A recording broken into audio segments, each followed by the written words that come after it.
오늘 골로새서 2장 8절 말씀부터 보겠습니다.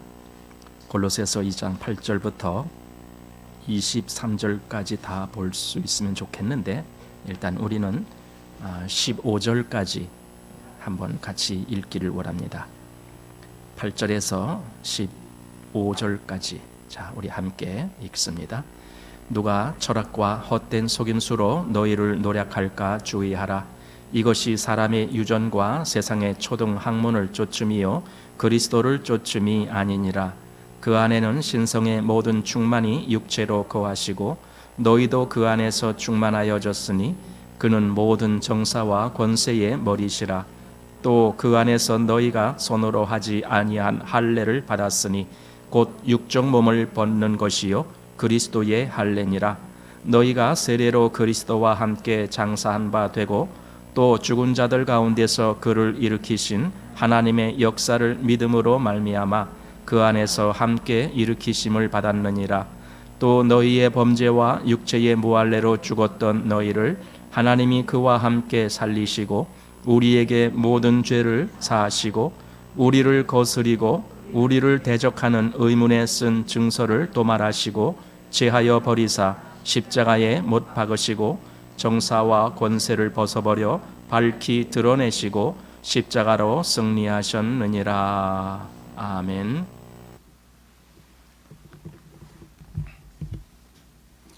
자, 이제 사도는 골로새 교회에 있었던 그 이단이라고 할 수 있는 그런 잘못된 가르침을 하려고 하는, 또 그로 인해서 교회로 좀 혼란에 빠뜨리게 하려고 하는 그런 사람들에 대한 논박을 이제 본격적으로 하게 됩니다. 여기 보면은 8절에 헛된 속임수라는 말이 있습니다. 또한 18절에 보면은 헛되이 과장한다라는 말씀도 있고, 또 20절에는 왜 의문에 순종하는가 이런 말씀도 있습니다. 뭔가 잘못된 여러 가지를 지금 말씀해 주고 있습니다. 그리고 사실상 교회에는 이런 것들이 가끔 있어요. 이렇게 잘못된 것들이 가끔 있기 때문에 교회는 항상 이런 부분에 있어서 깨어 있어야 되고 경계를 해야 됩니다. 왜냐하면 교회는 여러 사람이 연결되어 있기 때문에 어떤 잘못이 어떤 길로 인해서 어떻게 교회에 침입할지 아무도 그건 모르는 거예요. 그래서 교회는 항상 밝히 깨어 있어야 됩니다. 자, 지금 우리가 15절까지 읽었잖아요. 여기에 바로 이제 그 속임수에 대한 그런 말씀이 나오고 있습니다. 한번 보십시오. 8절에 누가 철학과 헛된 속임수로 너희를 노략할까 주의하라. 자, 일단 경고를 하는 겁니다. 주의를 주는 겁니다. 교회를 노리는 사람들이 있습니다. 근데 그들이 노리는 수단이 뭐냐? 철학과 헛된 속임수라는 겁니다. 철학, 사실 헛된 속임수라는 것은 그것이 속임수라는 것을 알았을 때 비로소 이렇게 말을 하는 것이지 그 전에는 이게 속임수라는 걸 몰라요. 그냥 철학, 사실 여기가 지금 에베소, 뭐 골로새, 또 어디 라오디게아 교회 이제 이런 교회들이 있는 데고, 거기서 조금 더 지나가서 이제 아시아 이쪽 남쪽으로 오면은 또 거기 여러 교회들이 같이 있잖아요. 그러니까 그런 교회들에게 1차적으로 유혹하고 뭔가 속이는 자들이 교회에 침투합니다. 사실은 거기보다도 더 먼저 침투한 곳이 안디옥 교회였습니다. 사도 바울을 선교사로 파송한 그 안디옥 교회에 예루살렘에서 온 어떤 이들이 너희들도 할례를 받아야 된다 이렇게 주장하면서 먼저 거기에 그런 유대인들의 잘못된 가르침을 주장하는 사람들이 왔었죠. 근데 그들이 거기서 머물지 아니하고 사도 바울이 가는 데마다 쫓아다니면서 회방을 놓는 거죠. 그래서 지금 여기 아시아 지역, 사실은 아시아 지역이라고 하지만 에베소 교회가 있는 이런 남쪽 그쪽이 아니고 여기 골로새 교회는 좀 위쪽으로 올라갑니다. 그래서 그쪽까지 이렇게 잘못된 교리를 주장하는 사람들이 있고, 또 유대인들뿐만 아니라 그곳에는 또 철학가들이 많죠. 이제 저쪽 바다 건너 유럽 쪽으로 가면은 그리스라고 하는 나라가 있잖아요. 그럼 그리스에는 뭐가 있었냐면은 그리스 철학자들이 아주 유명하죠. 그래서 그들로 하여금 이렇게 영향을 받는데 아마 여기도 그들의 영향을 받았을 것이다라는 느낌도 들어요. 왜냐하면은 이 당시에 뭐 초대교회 때라든가 이때는요 그 철학이 아주 성행을 했어요. 그래서 마치 철학을 알아야만이 지식인인 것처럼 그렇게 여겨지는 그런 때가 바로 이때였습니다. 그래서 철학이 교회 내에서도 그런 것을 가르치고 합니다. 하지만 사도는 그걸 얘기하는 겁니다. 그 철학이라는 거, 아주 고상하게 보이는 거, 남들 보기에는 굉장히 유식해 보이는 거, 그게 다 속임수다 이겁니다. 사도는 지금 이 두 가지를 우리에게 제시하는 겁니다. 정말 세상에 이 그럴듯한 철학이니 뭐니 이 뒤에 보면은 또 여러 가지가 나옵니다. 예를 들어 18절 보면은 누구든지 일부러 겸손함과 천사 숭배함을 인하여 너희 상을 빼앗지 못하게 하라. 여기 일부러 겸손한, 사실은 일부러 겸손한다는 것도 알 때 그렇게 말하는 거지 모를 때는 그냥 저 사람 참 겸손해 이러고 마는 거예요. 그냥 그러니까 마치 그 하나님을 아주 그 특별히 겸손한 모양으로 이렇게 믿는 거야. 그럼 천사 숭배하는 게 그렇게 겸손해 보이는 거예요. 예를 들어 우리 이제 지금 같으면은 가톨릭 같은데 가보면은 거기는 뭐 이상한 그 상을 많이 만들어 놓잖아요. 무슨 마리아 상도 있고 무슨 뭐 성인 상들이 뭐 쭉 있고 그러잖아요. 그러면은 그 앞에 지나가면서 항상 그 앞에 가서 고개 숙이고 손 잡고 뭐 기도 한번 하고 뭐 손으로 이렇게 십자를 긋고 뭐 이러고 이제 가는 거예요. 근데 아주 그 모양이 아주 겸손하게 해요. 그렇죠? 그냥 거기 가서 과격하게 하는 사람은 없어요. 그 앞에 아주 다소곳이 이렇게 고개를 숙이고 아주 대단히 겸손한 모양으로. 그럼 옆에서 누가 보면은 저런 사람들은 참 겸손한 사람들인 것 같아. 아니 이렇게 이제 생각이 들 정도로 그러는 거예요. 여기 천사 숭배라는 하는 사람들이 대개 그런 사람들이었어요. 자, 이것이 교회에는 오히려 그리스도를 방해하는 거예요. 이걸 알아야 돼요. 그러니까 그리스도 외에 다른 모든 것들은 다 아닌 거예요. 그래서 이게 사람의 기준과 하나님의 기준에 대한 분별이 있질 아니하면은 교회 속에서도 이렇게 사람의 어떤 유전을 따라서 숭배하는 이런 사상이 아주 평비하게 들어설 수가 있어요. 그래서 교회는 이런 부분에 있어서 깨어 있어야 되는 거죠. 그래서 첫 마디부터가 주의하라, 이렇게 너희를 노략하려고 하는 이런 사람들을 주의하라, 이렇게 이제 말하는 겁니다. 고린도 전서에 보면은 거기 1장에 18절 또 22절 이런 데 보면은 그 십자가의 도가 멸망하는 자들에게는 미련하다 그랬어요. 그 왜 미련한 것이냐? 그들이 보기에 미련하게 보인다라는 뜻이거든요. 십자가의 도는 복음을 이야기하는 건데 복음이 미련하게 보이는 거예요. 그럼 복음이 미련하게 보인 그 사람들 눈에는 무엇이 대단해 보일까요? 이 철학이라는 거예요. 철학하는 사람들 보면 아주 고상해 보이죠. 아주 깊은 뭐 이치를 깨달은 것 같이 보이죠. 그런 사람들에게 복음은 아주 시시하게 보여요. 아주 하찮게 보여요. 미련하게 보여요. 그 너무나 쉬운 것이고 뭐 별거 아닌 거잖아요. 하나님 예수 그리스도의 십자가의 사건으로 말미암아 우리가 하나님 앞에 사함을 얻고 거기서 은혜를 입고 거기서 구원함을 얻는다. 그게 다예요. 크게 보면은 그게 다예요. 그게 뭐 대단한 거야? 철학은 얼마나 깊은 심연을 이야기하는데 사람의 마음속 깊은 것을 다 이야기하는데 그러니까 십자가의 도가 어떤 사람들에게는 아주 미련해 보이는 거예요.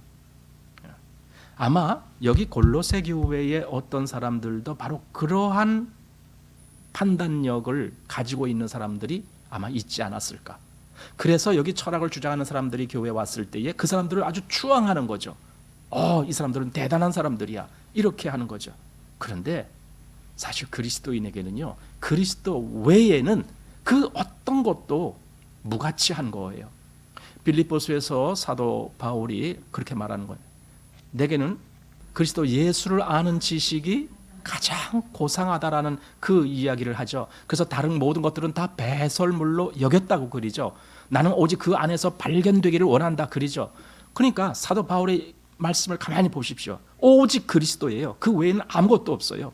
오직 그리스도입니다. 그런데 자꾸만 교회는 그리스도 하나를 이야기하면은 너무나 아주 쓸쓸해 보이는 건지 너무나 간단해 보여서 좀 단촐해 보인다는 건지 좀 화려하고 싶은데 교회가 뭔가 좀 더 많이 넉넉하고 싶은데 그리스도 하나만 얘기하니까 이게 영 그들 마음엔 차지 않는 것 같아요. 그런데 사실은요, 그리스도는요 얼마든지 풍성함이 있어요, 그 안에. 근데 그걸 모르기 때문에 그래요. 그리스도를 그렇게 모르니까 자꾸 다른 것을 쫓아가려고 하는 겁니다. 한번 우리 빌립보서 3장을 찾아보겠습니다. 자, 빌립보서 3장 7절부터 9절까지의 말씀을 보겠습니다. 그러나 무엇이든지 내게 유익하던 것을 내가 그리스도를 위하여 다 해로 여길 뿐더러 또한 모든 것을 해로 여김은 내 주 그리스도 예수를 아는 지식이 가장 고상함을 인함이라. 내가 그를 위하여 모든 것을 잃어버리고 배설물로 여김은 그리스도를 얻고 그 안에서 발견되려 함이니 내가 가진 의는 율법에서 난 것이 아니요 오직 그리스도를 믿음으로 말미암은 것이니 곧 믿음으로 하나님께로서 난 의라. 자, 여기 사도 바울이 말씀한 것을 보면은요, 이건 아주 뭐 조금의 어떤 그 여유도 없이 오직 그리스도예요. 그거 외에는 다른 건 일체 여기에 끼어들지 못할 아주 철저한 그리스도, 오직 그리스도를 이야기하고 있습니다. 그리고 그 안에서 모든 것은 다 거기서 해결되는 거예요. 그런데 이것이 그리스도를 그렇게 발견하지 못한 사람들에게는 이것은 그렇게 좋아 보이는 것이 아닙니다. 그래서 다른 것들을 아마 추구하게 되고 그런 것 같아요. 우리는 그리스도를 얻고 그 안에서 발견되는 거예요. 발견된다는 말이 뭡니까? 내가 그리스도 안에 거하고 있다라는 그 사실로 나를 드러내길 원하는 거예요. 이게 발견된다는 뜻이에요. 내가 그리스도를 얻었기 때문에, 내가 그리스도를 정말 믿음으로 이제 얻었기 때문에 나도 그리스도 안에 거하는 그 위치에서 늘 발견되기를 원한다, 이거죠. 이건 그리스도와 하나됨을 이야기하는 겁니다. 그것이 그리스도인의 신앙의 마음이죠. 자, 근데 여기 보면 보십시오. 누가 철학과 헛된 속임수로 너희를 노략할까 주의하라. 이것이 사람의 유전과 세상의 초등학문을 조춤이요 그리스도를 조춤이 아니니라. 자, 그러니까 앞에 철학과 헛된 속임수라고 말했고, 그것은 뒤에 가니까 사람의 유전 그리고 세상의 초등학문이다, 이렇게 말씀했습니다. 사람의 유전, 조상적부터 계속 이것을 추구해 왔다라는 거예요. 이것이 유전입니다. 그리고 이것은 초등학문일 뿐입니다. 사실은 세상에 있는 모든 학문은 다 초등학문입니다. 왜 초등학문이냐? 그것은 우리를 살게 해주지 못하기 때문에 그래요. 그 학문이 많다고 해서 어떤 사람이 영생을 얻습니까? 아니죠. 그리스도에 비교한다라면은 세상의 모든 학문들은 다 초등학문이에요. 한마디로 그리스도와 비교할 수 없는 아주 저 밑에 낮은 그 위치다, 이거죠. 그것이 초등학문입니다. 왜냐하면 세상에는요 박사도 많고 뭐 철학가도 많고 박사도 한두 개가 아니고 여러 개 박사 학위를 딴 사람도 많고 이렇게 있습니다. 그런데 그 사람들이 결국은 어떻게 되느냐 이거예요. 그 박사 학위, 그 학식이 그 사람에게 영원한 어떤 것을 제공하는가? 전혀 그것이 아닙니다. 그러니까 세상의 학문은 다 초등학문이에요. 사람들에게는 인기가 있을지 몰라도 하나님에게는 그것은 쓰레기예요. 아무것도 아니에요. 그래서 사람의 유전과 세상의 초등학문을 쫓음이요 그리스도를 쫓음이 아니니라. 여기 둘을 딱 이렇게 대조시킵니다. 사람의 유전과 세상의 초등학문, 그거를 쫓아갈 것인가? 아니면 그리스도를 쫓아갈 것인가? 이겁니다. 어느 쪽을 너는 원하느냐? 이겁니다. 사실 사람들이 이 둘 사이에서 결정을 못하는 거예요. 방황을 합니다. 그 두 사이에서 어느 쪽을 갈까? 이쪽일까? 저쪽일까? 막 이렇게 방황을 합니다. 선택하지 못합니다. 그 열왕기상에 보면은 엘리야 선지자가 갈멜산에서 그 바알 섬기는 신들 있고 막 그랬을 때, 그때 백성들이 다 모여서 이제 그걸 보려고 거기 이제 쫙 모였잖아요. 그때 한 말, 너희가 언제까지 이 둘 사이에서 머뭇하겠느냐. 바알이 진짜 하나님이면은 바알을 쫓아가. 그런데 여호와 하나님이 진짜 하나님이라면은 그러면 하나님을 쫓아가라. 왜 그 두 사이에서 머뭇하느냐? 근데 오늘날 그리스도인들이 두 사이에서 머뭇. 여기 두 사이가 뭔데? 여기 그 세상의 초등학문을 쫓을 것인가? 아니면 그리스도를 쫓을 것인가? 이 두 사이에서 머뭇하는 거예요. 이게 뭐냐면요, 어떤 걸 가치 있게 생각하느냐, 거기서 차이입니다. 그렇다고 우리가 세상에 학문을 하지 말라, 그 말이 아니에요. 내 안에 어떤 것을 가치 있게 보느냐, 그 차이란 말이죠. 세상에서 우리가 배울 때는 배워요. 왜냐하면 세상에 생활을 하기 위해서 우리는 학문이 필요하지요. 그런데 우리는 그것이 정말 가치 있기 때문에 하는 거냐, 아니면 필요하기 때문에 하는 거냐, 그건 다른 거예요. 우리가 세상에서 경제 활동을 하잖아요. 그게 뭡니까? 필요하기 때문에 하는 거예요. 먹고 마시고 뭐 기거할 수 있는 집이고 뭐 옷이고 뭐고 다 필요한 것들이지, 그것이 절대적인 가치가 있어서 그렇게 하는 건 아니거든요. 그런데 이 둘에 대한 가치를 잘 모른다면 두 사이에서 방황하는 거예요. 자, 9절 말씀.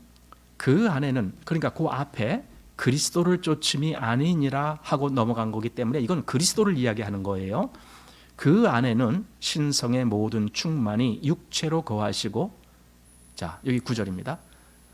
그 안에는 신성의 모든 충만이 육체로 거하시고, 우선 그 안에, 그리스도 안에라는 말을 여기 지금 2장에서 굉장히 강조하고 있습니다.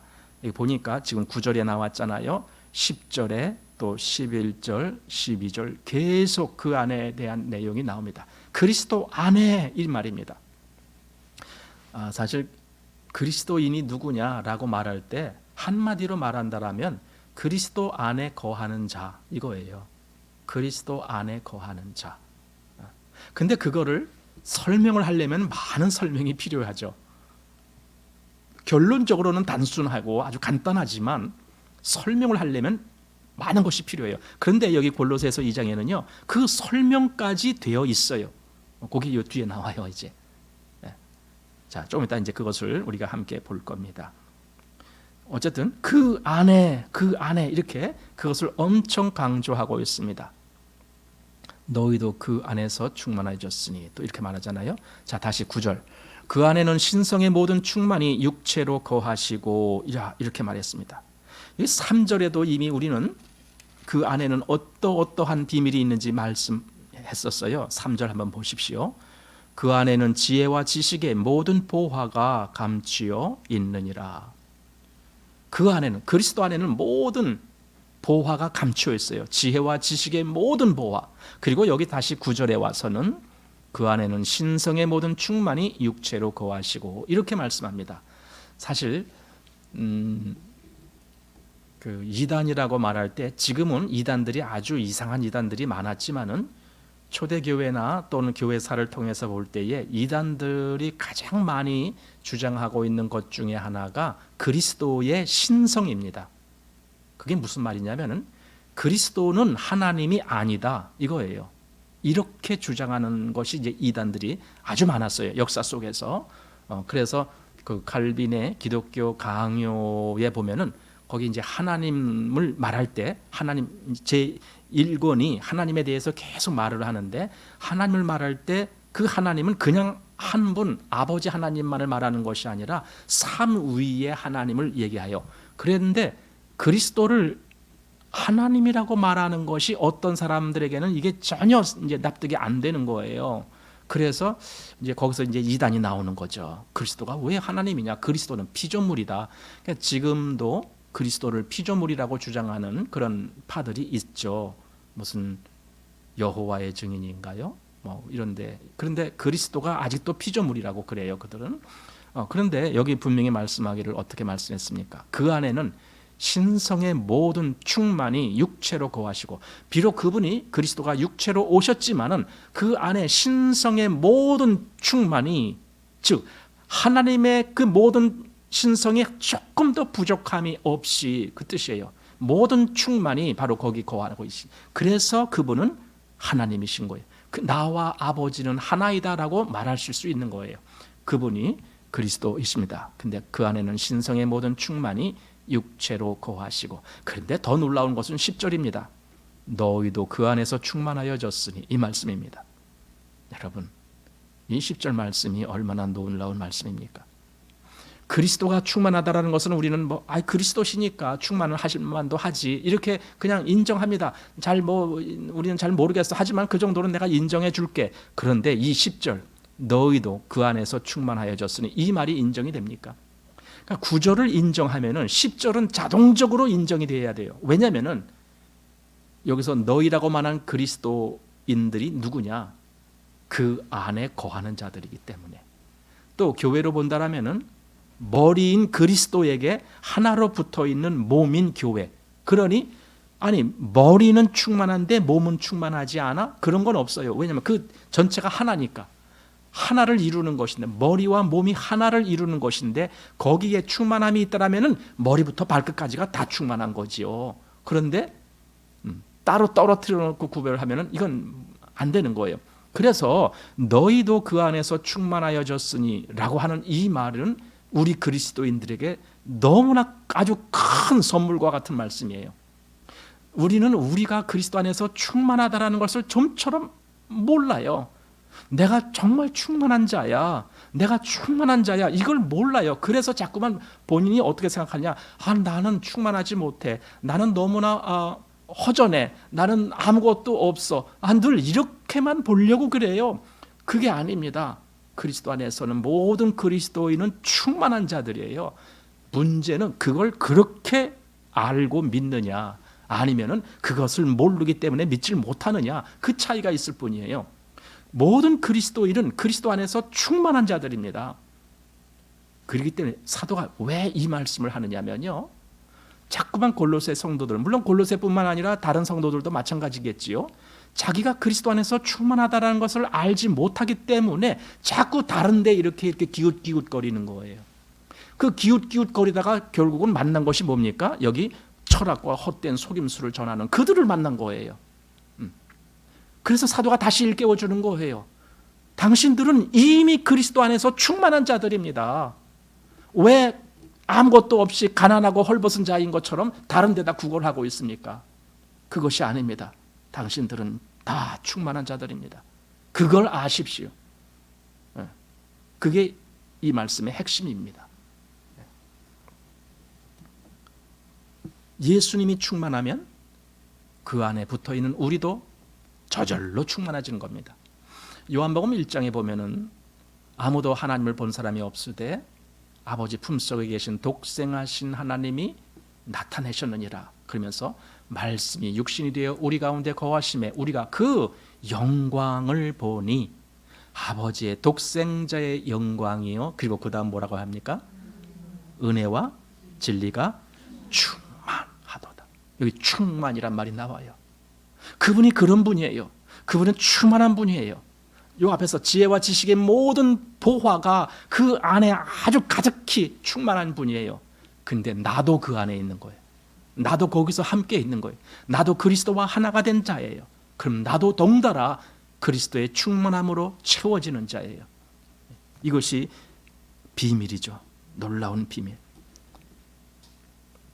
너희도 그 안에서 충만하여졌으니, 사실은 이 믿음이 있느냐 이거죠. 제가 지난주일인가요? 우리 믿음의 초점이 어디에 있느냐라는 말씀을 드렸어요. 믿음의 초점이 내가 지금 있는 이 위치, 여길 바라보면 나는 항상 제자리밖에 못 있어요. 내가 바라보는 것은 나는 앞을 바라보는데 거기 나의 하나님, 나의 주님, 하나님의 약속, 하나님의 말씀, 그 모든 것을 바라보는 거예요. 그리고 나는 그냥 그 안에 있음을 느껴야 되는 거예요. 그래야 내가 하나님과 같이 있다라고 하는 그 믿음으로 들어가게 되는 거죠. 그런데 여기 그 안에서 정말 충만하여졌다라는 여기에도 내 믿음이 가고 있는가 이거죠. 여러분, 정말 그걸 내가 믿을 수 있다면, 이걸 어떻게 믿어? 왜냐하면 내가 나를 보니까 난 전혀 충만하지 않았어, 이렇게 생각되는 거잖아요. 우리가 우리 자신을 볼 때 뭐가 충만해? 충만한 게 뭐가 있어? 늘 그냥 모자르지. 그렇죠? 이게 우리가 우리를 보니까 그렇게 되는 거예요. 근데 성경은 아니에요. 너희도 이미 그 안에서 충만하여졌어. 이렇게 말하는 거예요. 자, 그럼 여기서 뭐가 필요합니까? 우리의 이해가 필요합니까? 아닙니다. 이렇게 말씀했으면 그냥 나 그렇게 믿겠습니다. 이게 필요한 거예요. 그래서 우리는 믿음을 너무 쉽게 생각하는데요. 신앙의 모든 과정 속에서도 믿음이 아주 절대적으로 필요합니다.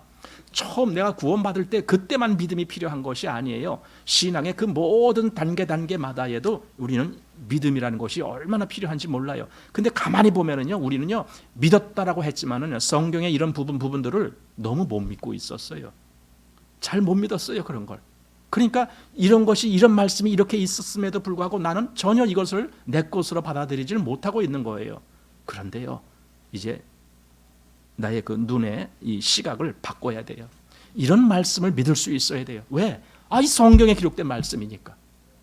이건 누가 그냥 아무렇게나 쓴 말씀이 아니라 이거 하나님의 말씀에 기록된 거니까. 나는 그렇게 믿는 거예요. 우리도 그 안에서 충만하여졌으니 그는 모든 정사와 권세의 머리시라. 이겁니다. 여기서 모든 정사와 권세의 머리라는 말은 그분이 모든 것의 주인이시다. 그런 의미입니다. 모든 것의 주인. 그런데 내가 그 안에서 충만해졌다니 이게 얼마나 놀라운 위치입니까? 그분이 모든 것의 머리시라면 우리도 그 안에서 같이 머리의 위치에 있는 건데, 모든 대상보다 우리는 그 위에 있는 건데, 그래서 이 앞에서 그랬잖아요. 만물 위의 교회의 머리, 이렇게 말씀했었죠. 만물 위에 교회의 머리로 주셨나니, 이렇게. 교회는 만물 위에 있는 겁니다. 교회는 만물 밑에서 허덕이는 것이 아닙니다. 교회는 만물 위에 있습니다. 그래서 너희도 그 안에서 충만해졌으니 하면서 우리 개개인의 그리스도인은 물론이거니와 동일하게 또한 교회도 이 말씀에 적용되는 겁니다. 그리스도 안에 거하는 자는 충만한 자들입니다. 그래서 모든 정사와 권세의 머리신, 사실 여기서 머리는 교회의 머리인 그리스도 그 위치로 지금 말씀한 것이 아니에요. 모든 정사와 권세 다 얘기하는 겁니다. 거기에 머리신 거예요, 그리스도가. 자, 계속 보겠습니다. 또 그 안에서 너희가 손으로 하지 아니한 할례를 받았으니 곧 육적 몸을 벗는 것이요 그리스도의 할례니라. 자, 이제 중요한 말씀이 또 나왔습니다. 그 안에서 너희가 손으로 하지 아니한 할례를 받으라가 아닙니다. 그리스도의 할례 너 그거 받아야 돼, 이렇게 말씀하는 게 아니에요. 이미 너는 할례를 받은 자야, 이걸 얘기하는 거예요. 그리스도인들은 그리스도의 할례를 받은 자들이에요. 유대인들에게는 실제로 할례가 있었어요. 그건 구약 때부터 모세 율법 때부터 쭉 내려왔던 할례고, 사실은 그 이전부터 아브라함 때도 이 할례 얘기가 나왔어요. 그래서 할례라는 의미는 대단히 중요한 의미예요. 그냥 모세 율법에만 있는 게 할례가 아니에요.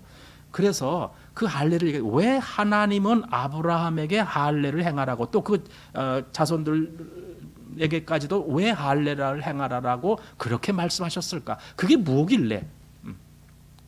그게 뭐길래? 단지 구약적인 의미에서 할례를 한다라면은 그게 별 의미가 없어요. 그냥 하나의 행위일 뿐이에요. 할례라고 하는 행위, 그게 아무 의미가 없어요. 그냥 그렇게 하는, 물론 하나님과의 약속의 표시로 할례를 행한다, 거기에 의미가 있을지 모르지만, 아니 하나님은 왜 하필 그런 약속을 하셔? 다른 약속을 하시지 좀. 그러니까 굳이 그렇게 할례를 행한다라는 것 속에서 구약에 갇혀 있을 때에는요, 그 의미는 지극히 제한적일 수밖에 없기 때문에 그 의미를 살아나지가 않아요. 그런데 지금 여기 와서 다시 말하는 겁니다. 그리스도인은 할례를 받은 자야, 이 얘기를 해주고 있어요. 근데 무슨 할례인가? 이건 손으로 한 할례가 아니야. 이건 그리스도의 할례야. 그럼 그리스도 안에 거하는 자는 아주 특별한 어떤 과정을 거친다라는 의미예요. 마치 그 과거에 유대인들을 통해서 그 할례를 행할 때 그들도 무슨 어떤 행위에 어떤 과정이 있었던 것처럼 그리스도인들도 똑같이 어떤 과정을 거쳐서 그리스도 안에 거하게 된다라는 겁니다. 그런데 그 과정이 뭡니까? 어떤 과정이겠습니까? 그 다음 설명이 나옵니다. 한번 보십시오. 11절, 너희가 세례로 그리스도와 함께 장사한 바 되고 또 죽은 자들 가운데서 그를 일으키신 하나님의 역사를 믿음으로 말미암아 그 안에서 함께 일으키심을 받았느니라. 이게 할례라는 겁니다. 그리스도의 할례라는 것은요, 그리스도와 함께 죽고 또 그리스도와 함께 다시 살아나는 거예요. 이게 할례예요. 그러니까 구약에 그렇게 오랜 역사를 통해서 할례 받으라 계속 얘기했던 그 내면, 사실은 그것은 그림자였거든요. 모형이고 그림자였잖아요. 진짜는 이거거든요. 그리스도의 할례. 그리스도와 함께 나도 거기서 죽었다라고 하는 여기에 내 믿음이 가는 할례. 그리고 그리스도의 부활하심으로 말미암아 나도 동일한 그 생명 안에서 나도 일으키심을 받고 나도 살아났어. 나도 그리스도 안에서 새로운 피조물이야. 이렇게 믿을 수 있는 마음이 됐다라면 이 사람은 그리스도의 할례를 받은 사람이에요. 아마 이 얘기를 하는 걸로 봐서 안디옥 교회를 유혹했던 그 거짓 선생들이 여기도 와서 그 유혹을 했을 것 같다는 느낌이 들어요. 왜냐하면 할례 얘기가 그 안디옥 교회에 너희가 믿었느냐, 너희가 그리스도를 믿었느냐, 그렇다면 이제 할례를 받아야 돼, 이렇게 주장을 했었잖아요. 그리스도와 또 필요한 것이 할례야, 이런 식으로 했잖아요. 그런데 지금 여기서도 이런 말씀을 하는 걸로 봐서 여기 골로새 교회에도 할례 주장자들이 있지 않았을까 그래요. 그런데 사도가 지금 말하는 거예요. 진짜 할례는 그 손으로 하는 할례가 아니야. 진짜는 그리스도와 함께 십자가에서 죽었음을 볼 수 있어야 돼. 그리고 무덤을 열고 일어나는 그리스도를 봄으로 인해서 그 안에서 새로운 생명으로 내가 들어갔음을 볼 수 있어야 돼. 이게 진짜 할례야. 나는 그리스도 안에서 새로운 피조물이 됐어. 그러니 나는 그리스도 안에 거하고 있어. 그리스도 안에 거한다라는 그 한 가지만이 나한테 믿음으로 왔다라면 여기서 말씀하는 것이 다 받아들여질 수 있어요. 근데 내가 그리스도 안에 있다라는 것이 받아들여지지 못하면 여기 있는 건 하나도 받아들여지지 않아요. 그러니까 이 말씀은 그런 사람들에게는 무척 어려운 말씀이에요. 이렇게 하려고 애를 써요. 나 그리스도와 함께 죽어야 되는데 또 뭐 어쩌다 그래 나 그때 죽었어 하면 나 그리스도와 함께 또 살아야 되는데 하고 끌탕을 합니다. 왜냐? 믿음으로 받지 않기 때문에 그래요. 믿음으로 그렇게 받으면요, 그렇게 된 줄로 아는 거예요. 그리고 그렇게 살아가는 거예요. 믿었다라는 것은 이치의 깨달음이 아니라 그것이 나의 삶이 돼버리는 거예요. 이게 믿음이에요. 그러니까 나는 정말 그리스도와 함께 죽었어. 그러니까 죄에 대해서는 난 죽은 자야. 로마서 6장 11절. 그리스도도 이렇게 한 번 죽고 다시 살아나셨다는 걸 얘기하면서 너희도 그래서 죄에 대하여는 죽은 자요, 그리스도 안에서 하나님을 대하여는 산 자로 여길지어다. 그러잖아요. 난 죽었어. 정말 죽었다는 것이 삶이 되는 거죠. 하나하나. 물론 우리는 정말 예수님처럼 그렇게 똑같이 깨끗하게 이렇게 못해요. 아직도 우리는 이 육신이라는 것은요, 아직도 순종되지 아니하는 많은 면들이 있어요. 그런데 우리 마음에서는 최소한 그것이 믿음으로 볼 수 있어야 되는 거예요. 나는 이런 사람이야. 하나님이 나를 이렇게 하셨어. 나를 이렇게 만드셨어. 뭐예요? 그 태초에 그 빛이 있으라 하시던 하나님이 그리스도 예수의 얼굴에 있는 하나님의 영광을 아는 광채를 우리 마음에 비추셨느니라. 그 빛에 의해서, 그 영광을 바라보는 그 빛에 의해서 나도 하나님의 영광을 바라볼 수 있게 되었어. 이 변화, 그런 것들을 실제적인 걸로 우리가 말할 수 있는 거죠. 자, 그래서 여기 손으로 하지 아니하는 할례, 바로 이것이 계속 15절까지의 설명이에요. 지금 좀 더 보겠습니다. 다시 12절, 너희가 세례로 그리스도와 함께 장사한 바 되고 또 죽은 자들 가운데서 그를 일으키신 하나님의 역사를 믿음으로. 자, 여기에 믿음이 간다면, 즉 하나님이 정말 그리스도를 죽은 자 가운데서 살리셨어 하고 거기에 믿음이 간다라면은 동일하게 이제 나도 그 안에서 함께 일으키심을 받았다라고 하는 사실에까지도 자연적으로 믿음이 가는 거예요. 그러니까 진짜 하나님을 믿느냐, 제가 지난주에 그 설교한 거 아닙니까? 진짜 하나님을 믿느냐, 진짜 그 말씀을 믿느냐, 진짜 그 복음의 말씀을 믿느냐. 고린도전서 15장이었죠. 그 복음의 말씀을 믿느냐. 그러니까 사실은 믿지 아니하면서 믿으려고 애써요. 그 믿으려고 애쓰는 게 그리스도인인 줄 착각해요. 아니죠. 그리스도인 아닙니다. 믿으려고 애쓰는 거 참 가상하고 뭐 좋아 보입니다만은 아직은 그 그리스도인은 아니에요. 그리스도인은 이미 믿음 안에 거하는 사람이라야 되고, 여기서 말한 대로 그리스도 안에 거하는 사람이라야 돼요. 그것이 그리스도인입니다. 자, 계속 봅니다. 13절, 또 너희의 범죄와 육체의 무할례로 죽었던 너희를 하나님이 그와 함께 살리시고 우리에게 모든 죄를 사하시고, 계속 봅니다.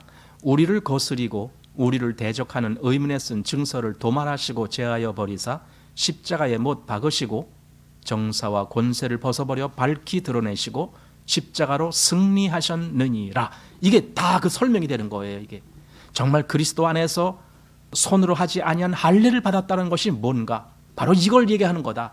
여기에 내가 그렇게 됐는가, 나도 정말 믿음이, 내가 이 모든 말씀에 대한 그 믿음이 나를 그렇게 만들었다라고 말할 수 있는가. 사실 우리가 뭘 실제로 이렇게 하고 뭐 행위적으로 뭘 이루어서 나 이만큼 했어, 그렇게 주장하는 건 없어요. 근데 하나님의 말씀은요, 내가 아무것도 아닌 나도 얼마든지 나를 포함시켜서 말씀해줘요. 너도 그렇게 됐어, 이렇게 말을 해줘요. 오직 예수 그리스도 믿는 믿음 하나밖에 없었는데 너도 이렇게 된 거야, 이렇게 우리를 붙잡아 이끄신다니까요. 그러니까 우리는 그냥 덩달아 쉽게 그냥 맞아요, 맞아요, 하나님 말씀이 다 맞습니다, 나는 그리스도 안에서 이것을 얻은 자입니다, 이렇게 그냥 고백하는 거예요.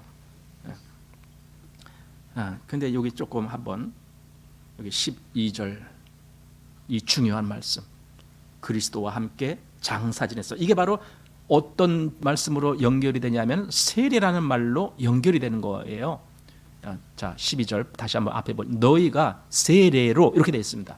세례. 물론 이것은 그냥 우리가 의식적으로 하는 세례식, 그거를 의미하는 거 아닙니다.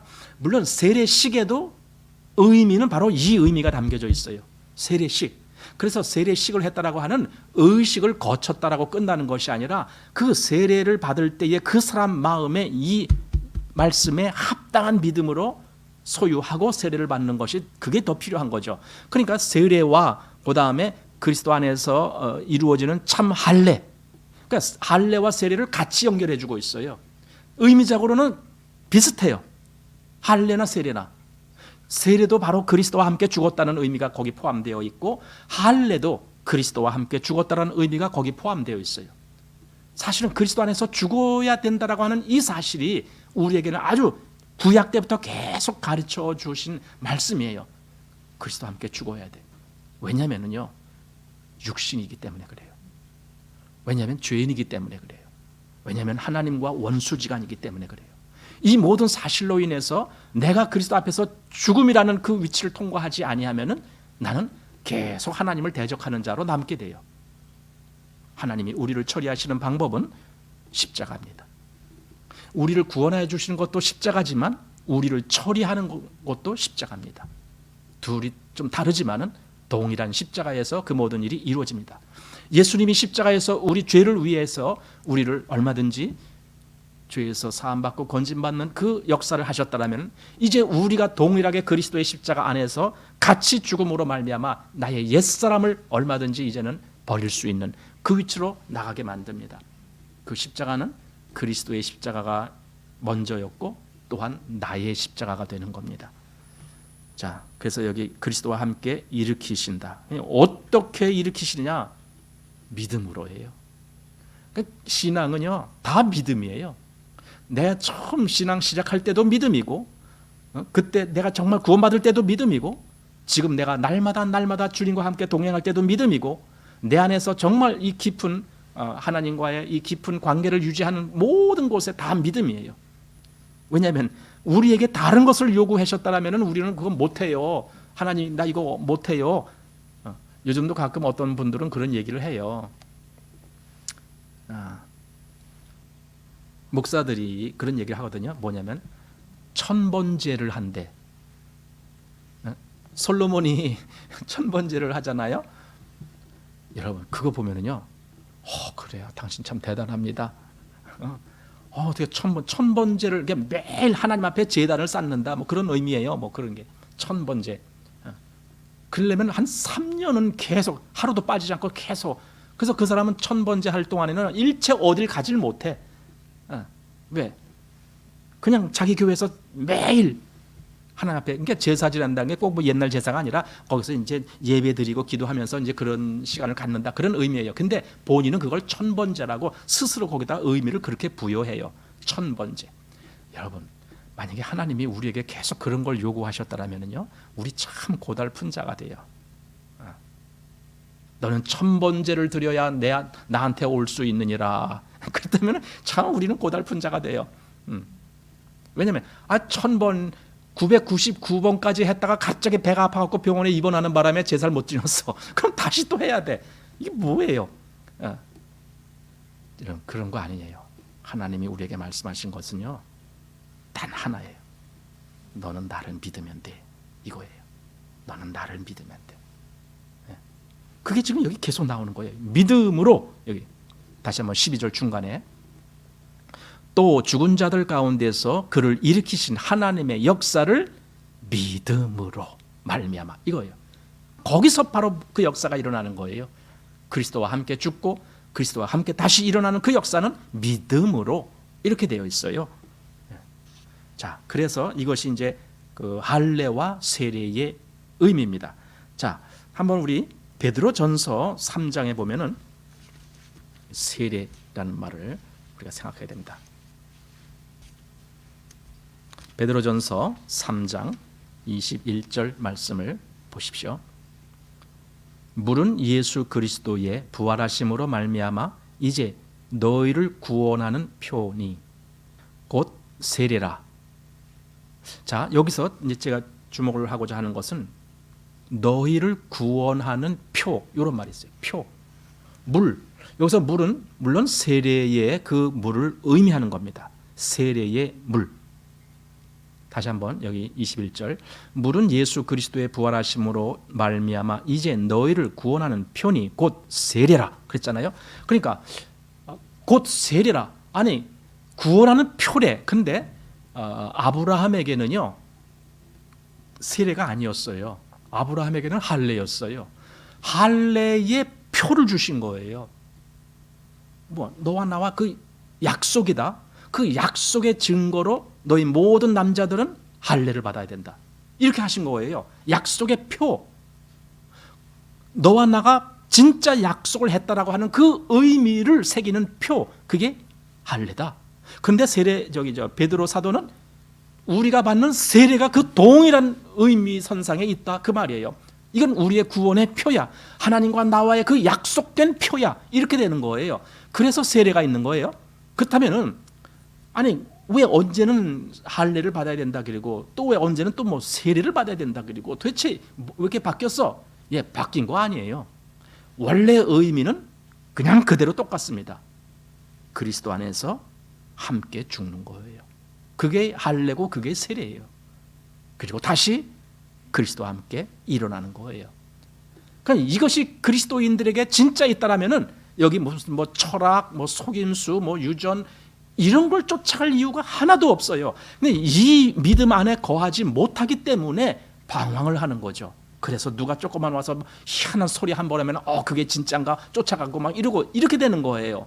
그래서 사도가 다시 진짜 그리스도인의 위치가 뭐냐 하고 다시 여기서 말씀해 주는 겁니다. 자, 다시 한번 14절 보겠습니다. 우리를 거스리고 우리를 대적하는 의문에 쓴 증서를 도말하시고 제하여 버리사 십자가에 못 박으시고. 사도는 여기서 이 말을 하면서 얼마나 또 이렇게 이중 삼중으로 이 말을 하는지 몰라요. 우리를 거스리고 우리를 대적하는 의문에 쓴 증서, 이게 뭡니까? 이런 게 다 있어요? 이게 율법이에요. 율법은 의문으로 기록된 증서예요. 왜냐하면 율법은 다 기록하라 그랬거든요. 대표적으로 십계명 돌판에 다 기록하라고 돼 있거든요. 이 기록했다라는 것이 의문이라는 뜻이에요. 의문이란 말은 문자로 기록을 했다, 이런 뜻이에요. 의문, 의문. 그러니까 우리가 여기 말이 의문이라 그러니까 뭔가를 이렇게 확실히 알지 못해갖고 그거 의문인데 잘 모르겠는데 뭐 이게 의문이 아니고, 여기서 의문이라는 말은 글자로 기록된 그 뜻이에요. 율법은 글자로 기록이 돼 있어요. 다 기록이 돼 있어요. 그렇게 의문에 쓴 증서를 도말했대요. 영어에는 여러 버전들이 있는데 이제 대표적으로 우리가 킹 제임스 버전이나 또는 뉴 인터내셔널 버전이나 이제 이런 것을 많이 보잖아요. 거기 똑같이 이 말이 어떻게 되냐면 blotting out 이렇게 돼 있어요. blotting out이란 말은요, 싹 지워버린다 그 뜻이에요. 가끔 이 도말이라는 말을 이제 우리말 여기 한자식으로 해석하면은 덮어버린다 이렇게 해석을 하는데 덮어버리는 거 아니에요. 싹 지워버리는 거예요. 그러니까 이걸 해석할 때 자꾸 우리말의 의미로 해석을 하면은 때때로는 그게 안 맞는 수가 있어요. 덮어버렸다면 나중에 이거 살짝 들면 또 속에서 나와 이러면 안 되는 거예요. 하나님은 이걸 완전히 지워버렸다는 거예요. 찾아도 없어 이제는. 내게는 그리스도 예수 안에 있는 자들에게는 더 이상 율법이 다가오지 못하는 거예요. 지워버렸으니까. 그런데 왜 자꾸 그리스도인들에게 또 율법을 강요하는 사람들이 있느냐 이거예요. 그 중에 대표적인 것이 할례 또는 이걸 해야 돼 말아야 돼. 이제 요 뒤에 그 내용이 나와요. 어디입니까? 16절에. 그러므로 먹고 마시는 것, 먹는 것, 마시는 것. 사실 레위기 보면은요, 정한 짐승, 부정한 짐승 뭐 이런 거 얘기가 잘 나오잖아요. 이제 그런 걸 두고 이제 하는 말 같아요. 먹고 마시는 것, 또 절기와 월삭이나 안식 안식일 이런 것 때문에 사람들은 너 안식인데 그래야 돼. 사실 요즘은요, 안식일도 아니야. 주일을 갖다가 안식일로 취급을 하는 또 사람들이 있어요. 여러분, 주일은 안식일 아니에요. 안식일은 안식일일 뿐인데 지금은 너 왜 안식일 안 지켜? 이렇게 말해요. 그래서 아니 안식일을 너 지켜? 그게 뭔데? 무슨 날이? 주일 지키는 게 안식일 지키는 거지. 이렇게 얘기를 해요. 아니 주일이 안식일이래요. 그러니까 그들은 아직도 여기서 벗어나질 못한 거예요. 그런데 사도는요, 그 앞에 뭐라고 했냐면요, 아까 14절 우리를 거스리고, 여러분 율법은 항상 우리를 거스립니다. 이게 무슨 말이냐면요, 율법과는 우리는 아주 조화롭게 딱 이렇게 맞아 들어갈 수가 없다 이 말입니다. 왜냐하면은 우리는 엄청난 죄인인데 율법은 엄청난 거룩한 거니까. 이 말이 됩니까 이게? 그래서 조화가 안 돼요. 항상 거스르게 돼 있어요. 율법이 틀렸기 때문에 거스르는 것은 전혀 아니에요. 율법은 거룩해도 너무 거룩해. 근데 우리는 죄가 많아도 아주 너무 많아. 그래서 이게 거스르는 거예요. 율법과는 거스르는 자가 돼버려요. 여러분, 예수님이 오실 때는 누구를 위해서 오셨다 그랬어요? 내가 의인을 위하여 온 것이 아니라 죄인을 불러 회개시키고 구원시키러 왔다, 이렇게 말씀하시거든요. 근데 율법은 죄인을 부르러 온 게 아니에요. 율법은 의를 요구를 하는 거예요. 로마서 8장에 보면은 율법의 요구를 이루어지게 하려 함이라 이 말씀이 있어요. 율법이 뭘 요구하는데? 율법은 의를 요구하는 거예요. 근데 예수님은 아니야. 죄인, 너희 수고하고 무거운 짐진 자들아, 다 내게로 오라. 이게 예수님이야. 근데 율법은 뭐예요? 너희는 너 수고하고 무거운 짐진 자들, 니들은 오지 마. 그럼 누가 와야 돼? 깨끗한 자만 와. 내 말에 여기 딱 하나라도 저촉이 안 되고 이걸 다 지킨 사람만 와. 이게 율법이에요. 그러니까 죄인은 율법이라 항상 거치는 거예요.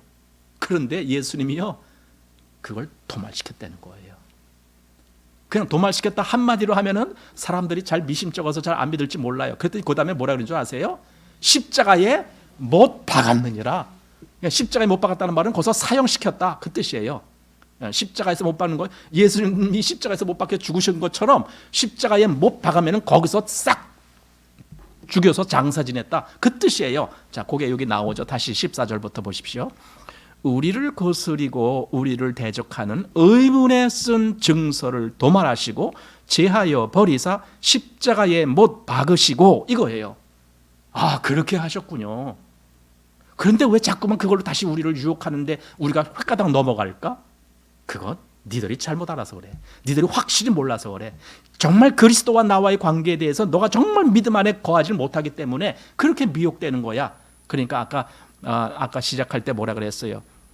속임수로 너희를 노략할까 주의하라 그랬잖아요. 너희가 왜 노략을 당하는데 그 이유는 정말 그리스도가 우리와 어떤 관계에 있고 내가 그리스도 안에 어떻게 거하는지 네가 이걸 진짜 모르니까 계속 그런데 그렇게 놀아나는 거야 이거거든요. 그래서 잘못된 데 미혹되는 사람은요 1차적인 책임은 자기에게 있는 거예요. 어떤 사람이 자기를 유혹했기 때문에 어쩌고저쩌고 핑계가 많지만 첫째는 내가 그리스도를 제대로 몰랐기 때문에 유혹을 당하는 거예요.